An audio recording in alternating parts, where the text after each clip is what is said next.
What is going on, everybody? My name is Zach. I hope you are doing well. Today we are going to discuss 5 common issues with Uber Eats and ways that us drivers can counter them. Number 1, Uber makes us guess where the order is actually going. They only show an intersection on the map. In my opinion, this is one of the few obnoxious things that Uber Eats does, but there are a couple of ways that we can make this better for ourselves. You will hear this all the time on my channel and many other channels on YouTube.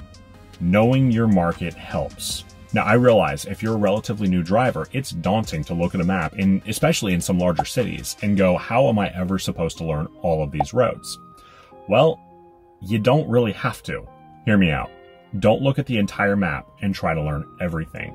Instead, focus on the bad areas of the city or the areas that you do not want to be in and learn the cross streets in those areas first. That way, when an order pops up in one of those areas, you'll see those cross streets and know not to accept the order. Down the road, as your market knowledge grows, you'll learn more and more intersections, and then eventually you might get into multi-apping. That can drastically increase the amount of money you will make on Uber Eats.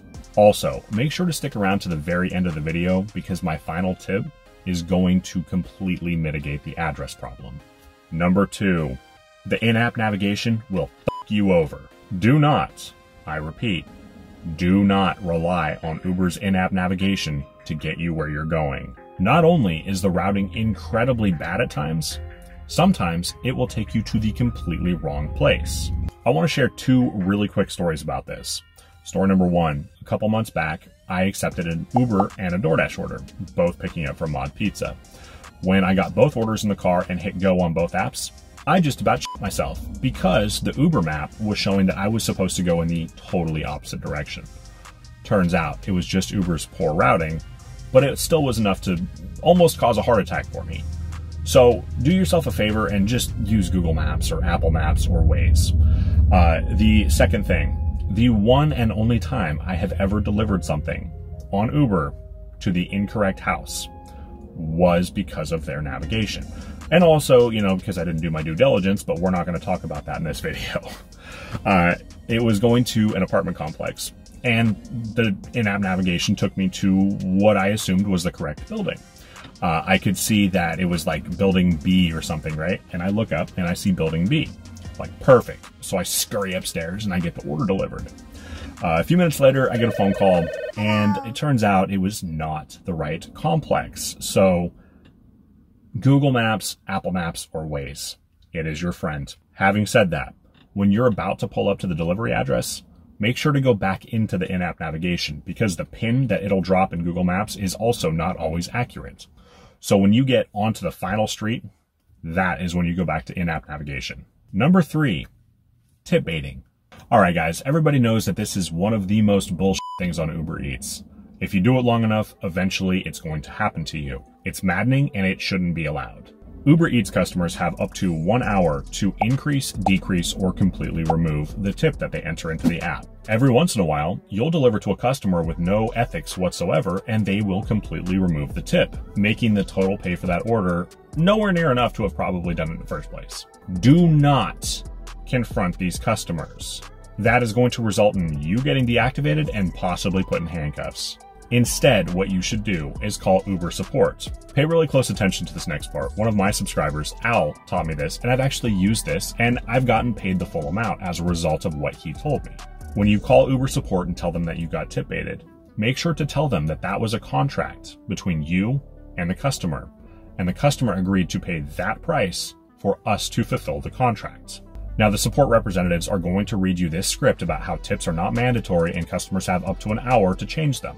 Just be expecting that when you call. The first representative you speak with will probably not do anything about the fact that you got tip baited. All right, don't hate me, but this is where you turn into a Karen. Ask to speak with a manager. I've done this a small handful of times, and every time I've gotten a manager on the phone, I've been paid the full amount and occasionally more for my time. I am really not a fan of turning into a Karen, but when we're talking about my money, I'll do it.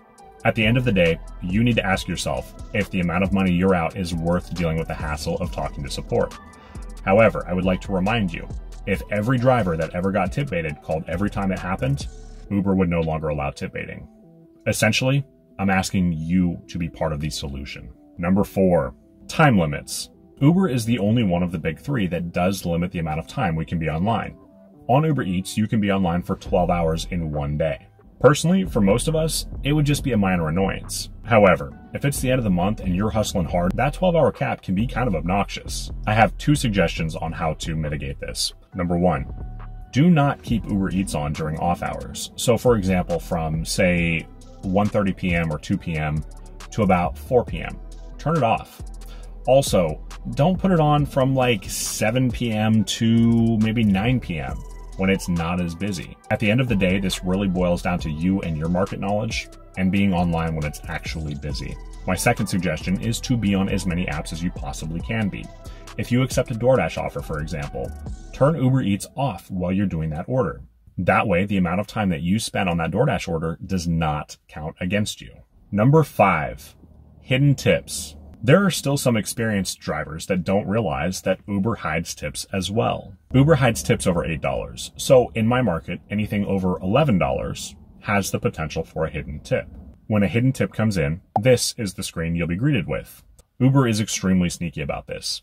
Do not think that the customer added to the tip, because in 9 out of 10 cases, they did not.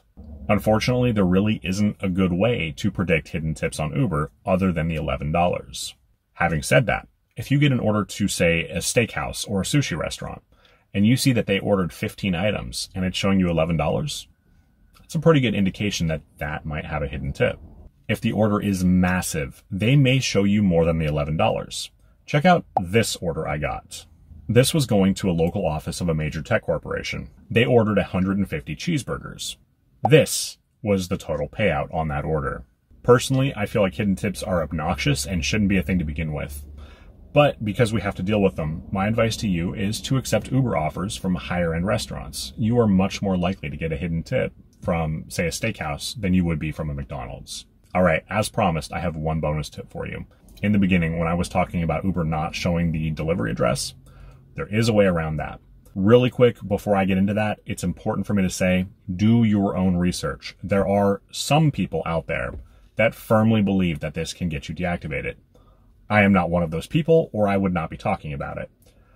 If you install Para, you can see the entire delivery address. Furthermore, if it's a double, it will show you both restaurants and both delivery addresses. Again, do your own research. I personally use Para.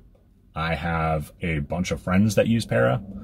And I don't think, keyword there is I don't think, that DoorDash or Uber Eats can tell that we're using it.